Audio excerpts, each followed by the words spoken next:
Morning, Cyber Warriors. Today we're going to go into kind of an awkward situation, and that is to cover the bash capability called awk.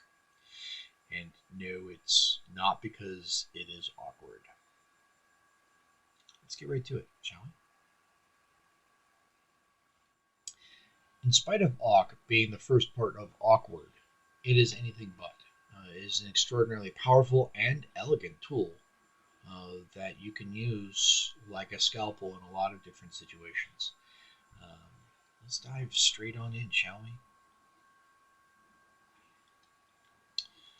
So, first thing we need to know about awk is that it takes a stream of information and it's able to do stuff with it. So the simplest way to do it is to just take a look at date, right? So what if we only wanted to look at a couple of different parts of date? We want to look at the month, the day, and the year. In order to do that, we're going to sit there and cast date to awk. And we're going to tell awk to simply print field 2, field 3, and field, 7, that's right.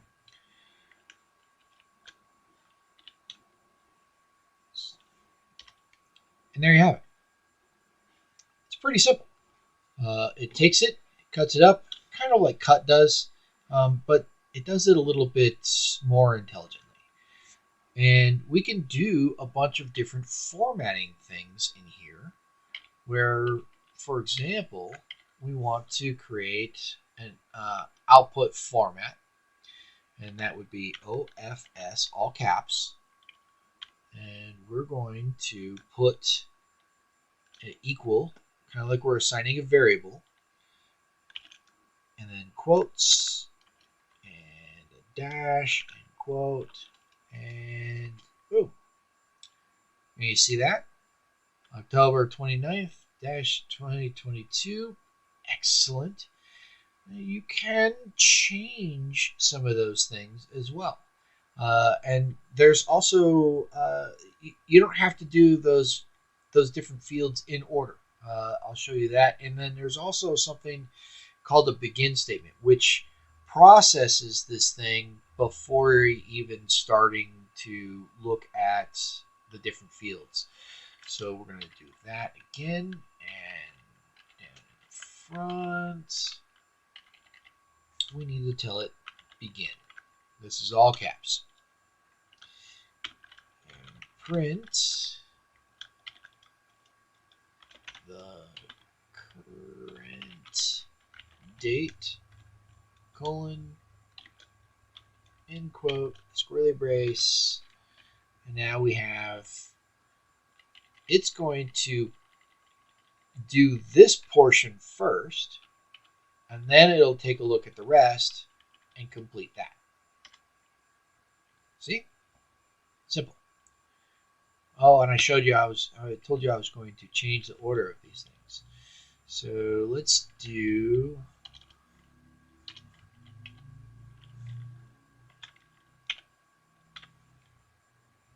day, month, year.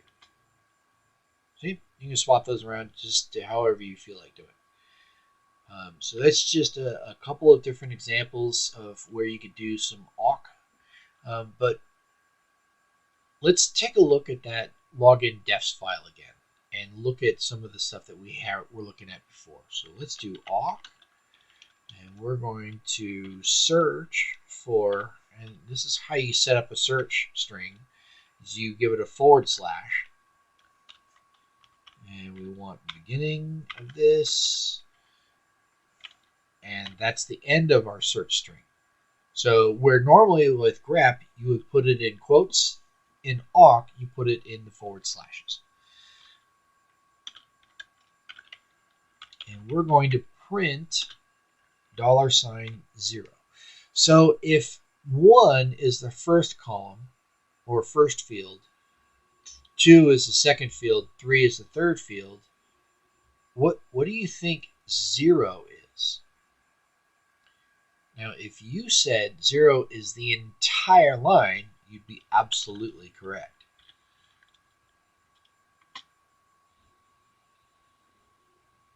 Oops. We have to actually tell it what to look at, don't we? So /etc login defs. There we go. That's a lot better. See how it's able to provide both of those at the same time? So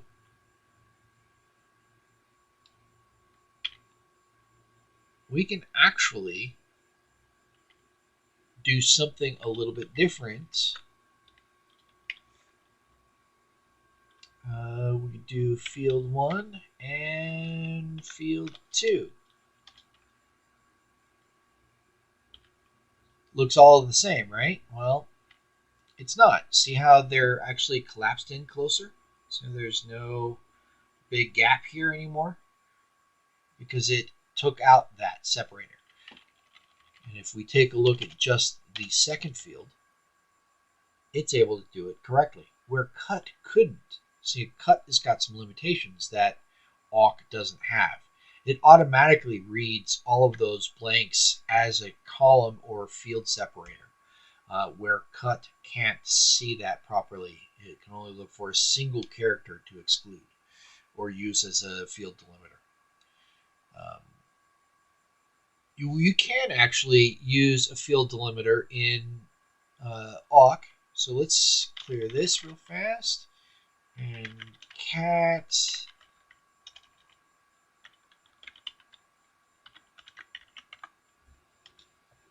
right. So here we have our standard bit of the password file, which has the commas as the field separator. So let's take a look at those with the field separators. So we're going to do get int passwd, because that's how we do that.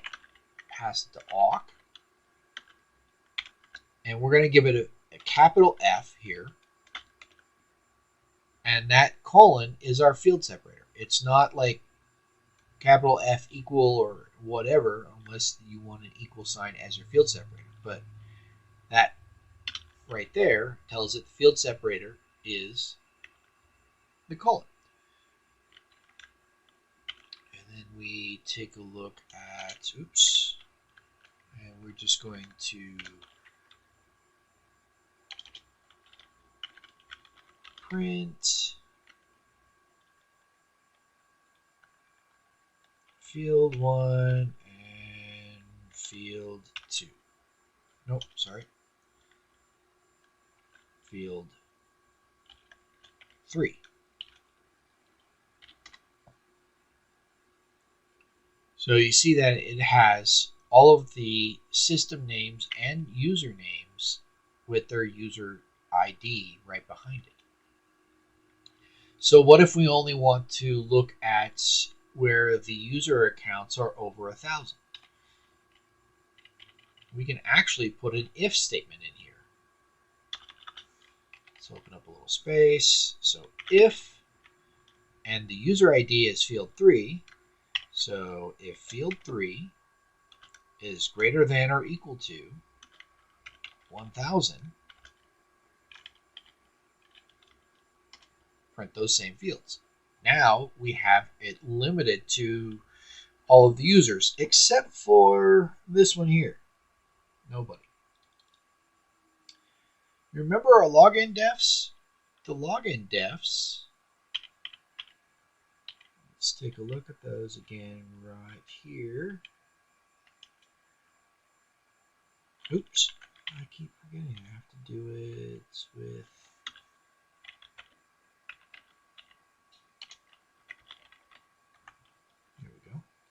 so 60,000, but this is 65,534. So that's like way outside the range. Let's take a look at that line.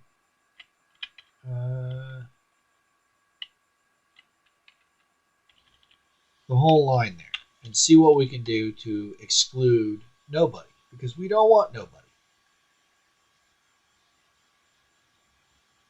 So what we can do is we can grab this, and that is the last field. Now there's a couple of different ways we can do this, right? We can go count the fields. 1, 2, 3, 4, 5, 6, 7. 7. All right. So we can do print 1, print field number 3, and field number 7. It shows all of that, right?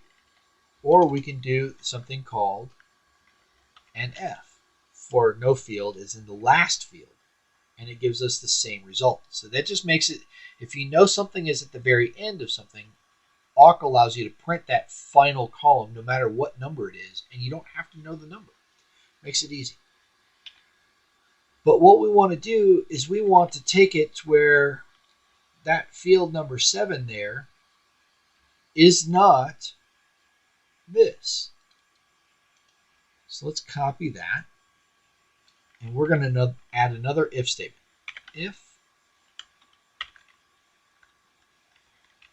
the final field does not equal paste and that, and then we should have everyone except for, am I supposed to do this in quotes? I think I am supposed to do this in quotes.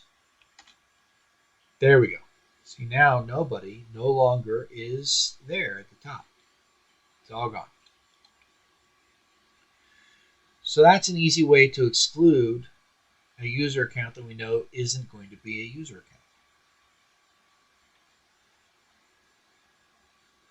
You can also do some simple searches. Getent, passwd.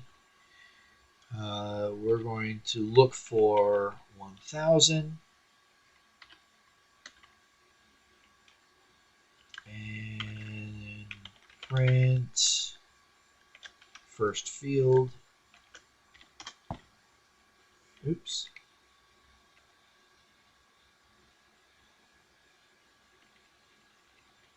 It helps if I actually put in awk. That's much better.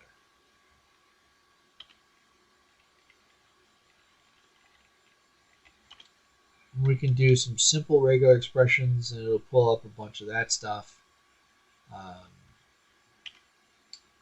If we want to restrict it a little bit more, so this way we don't have like this system network account and a couple others.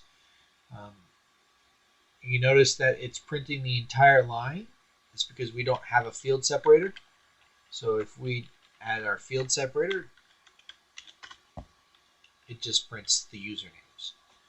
So there's just a handful of different things that you can do.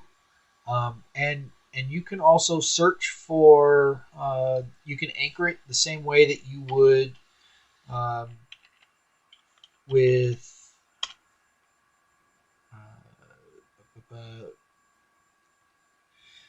holy cow, I'm drawing a blank. The same way that you would with grep. So if we wanted to find everyone who had a bash shell and from that last field, or actually anywhere in there, there it is.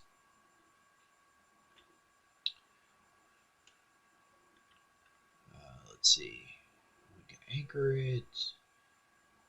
Oh, what if we want to know the line numbers in the file?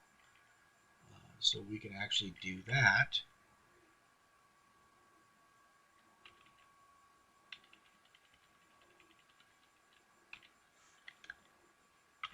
NR, comma. So NR, I don't know why it is for line number, but basically that's what it is. You see, those are the different individual line numbers that each of those accounts exist on. And we can do a little bit of extra formatting with that. That would be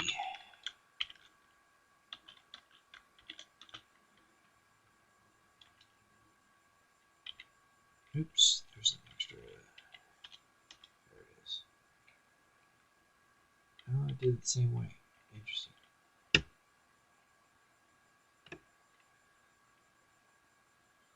But if we wanted to include those in the, oh, wait, that's why. There it is. So when you put a comma in between the field separators, it automatically places a space in between them, unless you tell it to put something else, which is what we did here. And we'll see that again with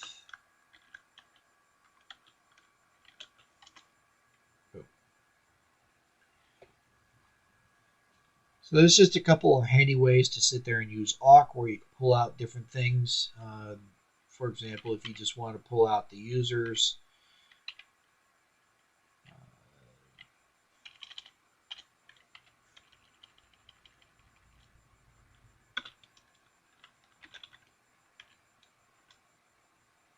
there, that's nothing but users to include root. But you want to make sure that that's how that works within your organization or how you're going to function within your scripts and how you work. But there you have it. There's a whole bunch of different things you can do with awk. I only really scratched the surface, but awk is a great tool. It's like a crazy mashup between grep and cut, and it's able to do a lot of really good stuff for you. Now that all that awkwardness is out of the way, what do we cover here today, Cyber Warriors? Several of the different ways that awk could be used. We showed how it could be used to search in a fashion similar to the way that grep works. Show how it's able to pull individual pieces of information stream and recompartmentalize it, swap it around. You could do some pre-processing rules with begin. You can add some formatting on the inside. If you've got a comma separating your different fields, it automatically places a space. If you don't, there's no space. There's a whole lot. There is a ton that awk can do that I didn't even get close to scratching the surface. Honestly, to go through all the different things that awk does, that video would be like an hour long, if not longer. So in order to kind of keep this short and keep it down to the things that we really use awk for the most common ways that I've used it in the last 25 years of being a cybersecurity professional.